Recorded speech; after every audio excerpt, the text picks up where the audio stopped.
활동부서고 시작하겠습니다. 예. 그 경매의 가장 중요한 세 가지를 말씀드리려고 하는데요. 예. 가장 알아야 될 첫 번째가 경매 사이트 가서 강제 경매, 임의 경매는 솔직히 중요하진 않고 경매 기록 보는 법이 좀 중요하면 중요하다고 볼 수 있거든요. 이게 뭐냐면 문건 송달 내역을 들어가시면 문건 송별 내역이요? 네, 이거 제 이름으로 좀 로그인할게요. 이거라서 이것도 강제 경매네요. 표정이 두 개가 나와요. 네, 100개 중에 이제 2개째 나온 거죠. 문건 송달 내역을 들어가시면 문건 송달 내역에 이렇게 이 경매에 대한 문건이 어떻게 왔다 갔다 했는지에 대한 기록이 다 나와 있어요. 네. 그래서 이 경매 기록 송달 내역을 잘 보시면은 그 소유자가 뭐 매각 결정기일 통지서 그 연기 신청을 발송이라든가 딱 보면 소유자가 좀 이거를 갖고 싶어 한다는 그런 문서를 보낼 때가 있어요. 그런 뉘앙스에.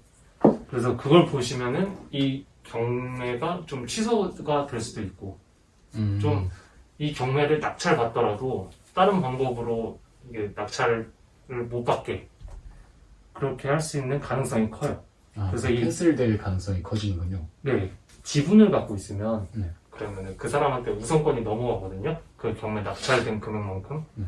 그래서 그게 넘어갈 수도 있고. 그래서 그건 문건 송달 내역을 보시면 알 수 있습니다. 이 채무자가 이 물건에 좀 집착하면 집착할수록 이 물건이 좋은 물건이라는 게 그렇죠. 반대로 증명이 되는 거거든요. 네. 그래서 낙찰 받으면서 낙찰 받고 잔금을 바로 내버리던가 그렇게 하는 방법으로 대처할 수 있죠.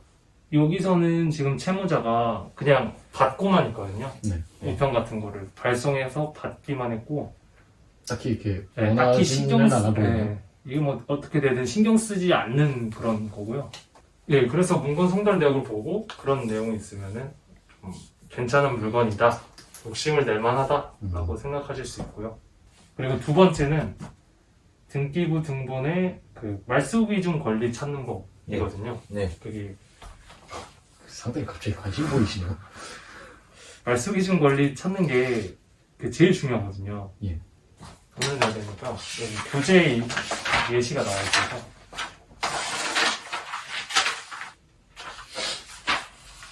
네, 등기부 등본을 보시면은 이렇게 표제부, 갑구, 을구로 나눠져 있거든요. 네, 표제부, 갑구, 을구로 나눠져 있고 표제부에는 이 부동산에 대한 외형이나 건축 시점, 어떻게 지금 뭐 상태가 되는지, 대지권이 얼마인지 이런 거에 대해서 나와 있는 거고요. 표제부에는. 그리고 갑구에는 소유권에 관련된 일체 사항이 나와 있습니다. 그래서 소유권 이전을 언제 했는지, 네, 소유권 변경에 대한 거에 대해서 나와 있고요. 그리고 일부는 임대관계, 전세권 등기, 임차권 이런 그 세입자에 대한 내용들이 다 나와 있어요. 그래서 등기부 등본을 말소 기준을 찾으시려면 갑과 을구에 이거를 날짜 순으로 나열해서 찾으시면 돼요. 갑구 을구가 이렇게 다 섞여 있거든요. 이거를 날짜 순으로 다 작성을 하시고 뭐 소유권 이전 이런 것들을 다 작성하신 다음에 거기서 말소 기준 권리를 찾으시면 돼요. 말소 기준 권리요? 네.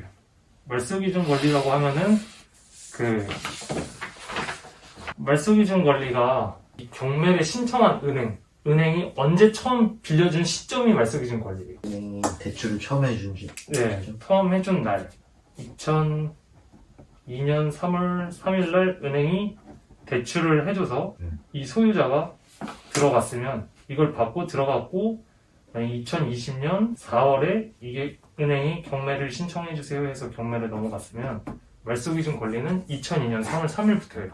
그래서 날짜 순으로 그 소유 갑과 을을 나눠주신 다음에 자른 다음에 밑에 있는 거는 다 말소기준 권리 삭제되는 거예요. 소멸되는 거예요. 권리들이. 이 사이에 뭐 대출을 추가로 받을 수도 있고 뭐 소유권이 이전될 수 있고 뭐 가등비가 설정되어 있을 수도 있고 그런 것들이 있는데 이 모든 그 대출들을 다 없애주는 거죠. 예, 그래서 이거는 말소기준 권리가 3월이네요. 2020년 3월. 2020년 3월 네. 이후로는 그럼 다 없어지는 3월 이후로는 다 없어지는데 이 3월 전에 빌려준 이 임차권 채권 금액 같은 경우에는 이거는 경매 당첨자가 인수하는 거예요. 그쵸. 오가셔세를 그럼. 네, 저거를 인수를 해야 돼요. 그래서 말소기준 권리 찾는 게 가장 중요해요.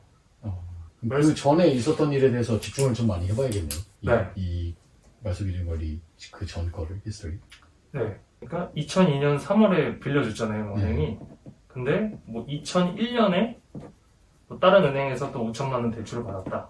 그럼 이거는 소멸이 되지만 얘는 살아있는 이거는 거죠. 살아있는 거죠. 이거는 경락자가 인수하는 거예요. 그래서 이 정도만 하셔도 경매 좀 한 80% 정도는 좀 분석이 끝났다고 봐도 되거든요. 그럼 오늘 끝이 말소기준 권리만 찾아도 아, 진짜. 그만큼 말소기준 권리가 제일 중요해요. 아 그리고 한 가지 더 중요한 게 있는데 이거는 근데 많은 분들이 잘 몰라요. 모르시는 게 있는데 꿀팁인가요? 예, 이게 꿀팁이에요. 경매 사이트 보시면은 대충 이 사람이 대학력이 있는지 없는지에 대해서 나와 있어요. 근데 그 대학력이 그 100% 정확한 게 아니거든요. 그 사이트에 나와 있는 게. 그래서 대학력의 요건을 확실하게 알고 가시는 게 좋거든요. 대학력의 요건은 임차인의 경우 임대차 계약을 맺어야 하고요.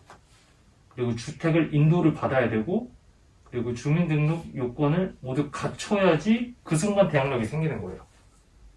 이게 무슨 말이냐면 만약에 임대차 계약을 맺고 주민등록으로 요건을 그 등기부 등본을 올렸는데 근데 주택을 인도받지 않았어요. 들어가지 않았어. 그러면 대학력이 없는 거예요. 임차인에게.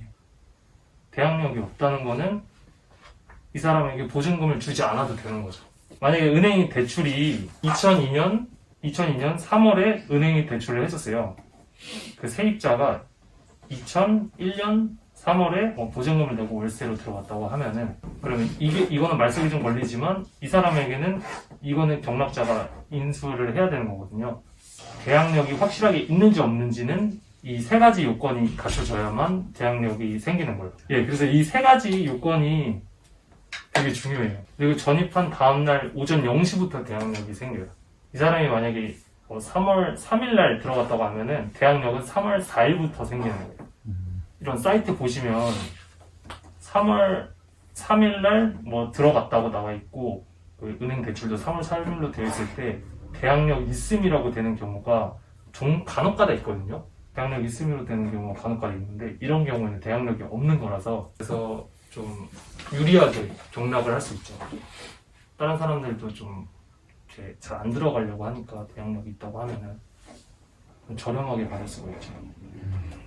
임대차 계약, 주택입도, 주민등록 요건을 세 가지를 모두 갖춰야 대학력이 생기신다는 거를 반드시 아시면 됩니다. 여기까지입니다. 저는 질문 없는데 혹시 질문 있으세요?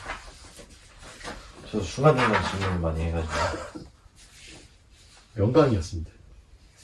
이번 영상 망한 것 같은데.